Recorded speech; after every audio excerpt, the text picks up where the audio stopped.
Como cada martes tenemos el lujazo de tener en este programa, en su columna, en su análisis, en su ayudarnos a pensar, a la ex ministra de Economía, Felisa Micheli. Felisa, buen día. Hola Cintia, buen día, el lujo es mío. No, de verdad que es nuestro, pero te agradecemos muchísimo. ¿Sabes qué? Lo que charlábamos la semana pasada sobre las tasas de interés positiva quedó tan claro que uno lo puede ir reproduciendo, ¿no? Las tasas de interés positivas que benefician el interés de un plazo fijo también impactan en la tarjeta de crédito, por ejemplo. Con esa claridad quería hablar ahora de los hechos recientes sobre el impacto en términos económicos, lo que significa para vos la renuncia de Roberto Feletti a la Secretaría de Comercio Interior y bueno, el debate de fondo que entiendo que es el debate por las retenciones. Mira, Cintia, desde el primer día que asumió Roberto Feletti en la Secretaría de Comercio, además de todas las expectativas positivas que nos fue generando en el sentido de que sabemos de su responsabilidad y su compromiso para defender en la gestión lo que le toca, en este caso era la mesa de los argentinos, el precio de los alimentos, también supimos que iba a tener encontronazos con parte del equipo económico por el tema de que la mejor manera de ir bajando la inflación es poniendo retenciones a los productos agropecuarios. Cuando él asumió todavía no estaba la guerra entre Ucrania y Rusia, pero ya por la pandemia habían aumentado entre un 60 y un 70% los precios de los granos en el mundo, y eso se estuvo sintiendo todo el año 2021 en la Argentina. Por eso pasamos de una inflación del 33% anual en el 2020 al 53% en el 2021. Entonces, si acá no se quiere entender que ese es un factor necesario, importante para proteger la comida de las mayorías y no las ganancias de unos pocos, que también pueden ganar, porque si uno les pone un poco de retenciones para desacoplar los precios, tampoco es que van a perder, van a ganar un poquito menos. Eso también hay que entenderlo. Claro, no es que se los está llevando al desastre económico. Claro. Entonces yo creo que esta renuncia tiene que ver con una situación donde ya no hay margen para seguir intentando por el camino de la concertación y los acuerdos de precios con los empresarios, sino que hay que empezar a aplicar otro tipo de mecanismos.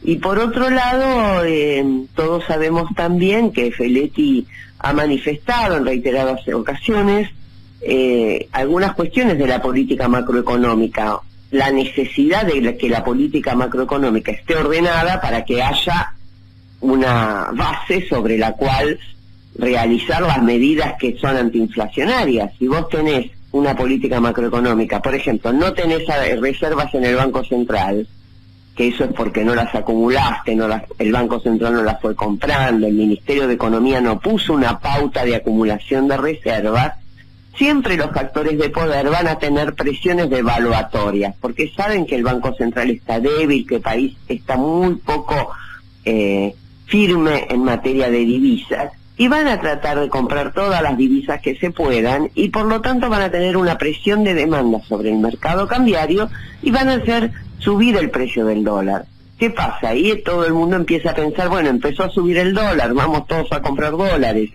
Nuestro país ya sabemos que tenemos un poco el síndrome de la devaluación, y cuando empieza a moverse el dólar todos esperamos que haya una devaluación grande y queremos protegernos, no es una conducta despreciable por parte de los argentinos, es racional, vamos a protegernos, y eso genera que haya que ese aumento o esa expectativa devaluatoria se traslade a los precios, se anticipan esta cuestión de aumento por si hay devaluación, y después veo, porque las remarcaciones, ¿para qué son? Para cubrirse de las futuras listas de precios que van a traer los proveedores en el futuro. Entonces me parece que es muy importante también recordar aquellas opiniones de Roberto Feletti, que decía claramente hay que cambiar la política macroeconómica, y bueno, y la decisión de que esté debajo del ministro Guzmán quizás haya anticipado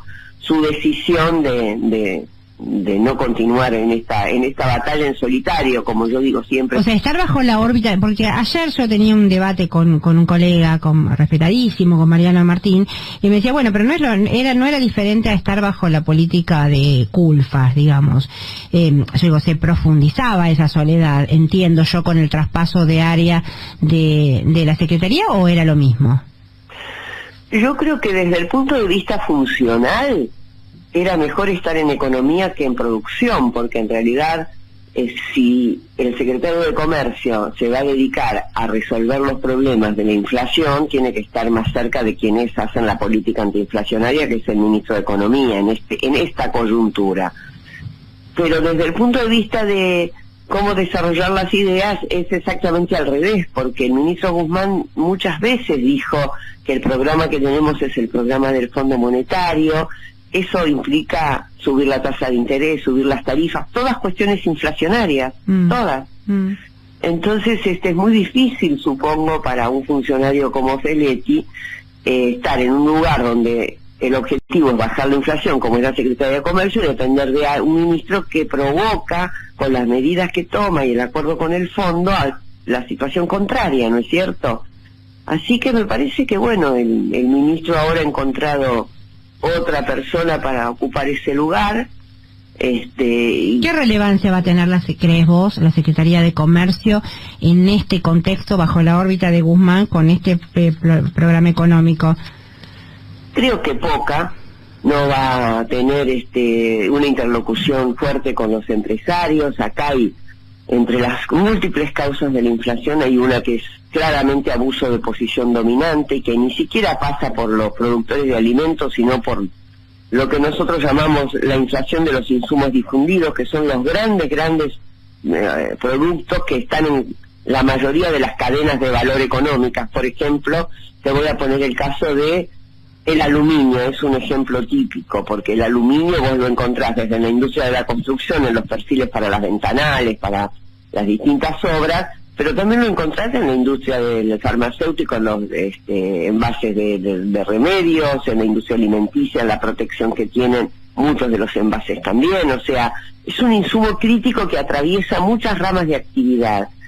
Y es un monopolio, y está bien que tengamos una empresa de aluminio, que en ningún lugar hay empresas de aluminio por doquier, porque es una inversión inicial altísima y siempre hay una por país. Siempre no, en realidad somos uno de los pocos países del mundo que tiene una empresa productora de aluminio, pero eso no nos favorece, porque tenemos el aluminio aquí tan caro como en el mercado internacional. Entonces me parece que hay que empezar a buscar en esos formadores de precios que van más allá de las industrias que también hay que atacarlas, pero empezar un poquito más atrás en la cadena de valor, por estos grandes productores de envases, de insumos como incluso el tema del acero, que está en varias cadenas de valor.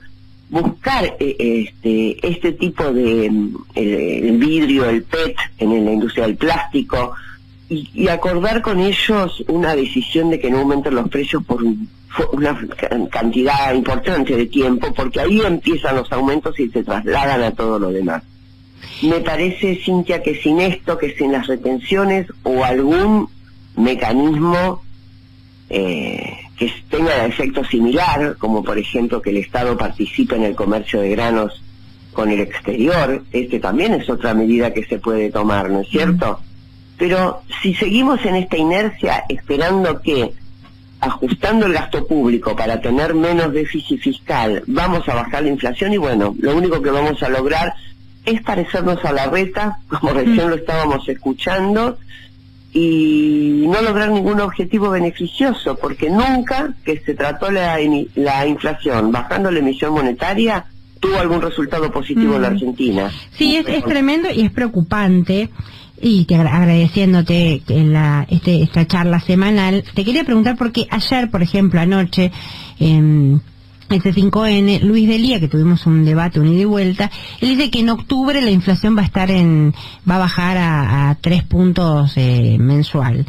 o sea, de 6 a 3, entonces se va a reducir drásticamente la inflación. ¿Vos crees que en este contexto, sin retenciones, sin desacoples, eso es posible? Bueno, ahora está de moda decir eso, ¿no? Nadie explica cómo ni por qué. Claro. ¿Por qué nadie explica cómo ni por qué? Porque solamente con una gran recesión vamos a poder llegar a ese resultado. Claro que probablemente se pueda llegar. Si no hay emisión monetaria para el Estado, aunque sí la siga habiendo para la LELIQ, si acumulan reservas, manteniendo un cepo cada vez más férreo para la clase media y la gente en general, pero le siguen dando dólares a las empresas a precios subsidiados, es probable que haya un reajuste de los precios hacia la baja, hacia una baja entre 6 y 5, que es volver a la inflación del año pasado, no es ni más ni menos, ¿no? Si los precios con la guerra ya tuvieron todo su impacto, puede ser que se baje un poco el precio, puede ser, no quiero decir que no, pero ¿a qué costo? Al costo de tener un ajuste fiscal tremendo y al costo de tener un ajuste productivo, que es lo que más me preocupa, porque ya lo dijimos acá varias veces, si la economía crece entre el 4 y el 5% este año, va a ser solo por el arrastre estadístico del 10% del año pasado. Entonces, ¿qué empleo se va a generar? ¿Cómo se va a avanzar en toda la deuda social pendiente?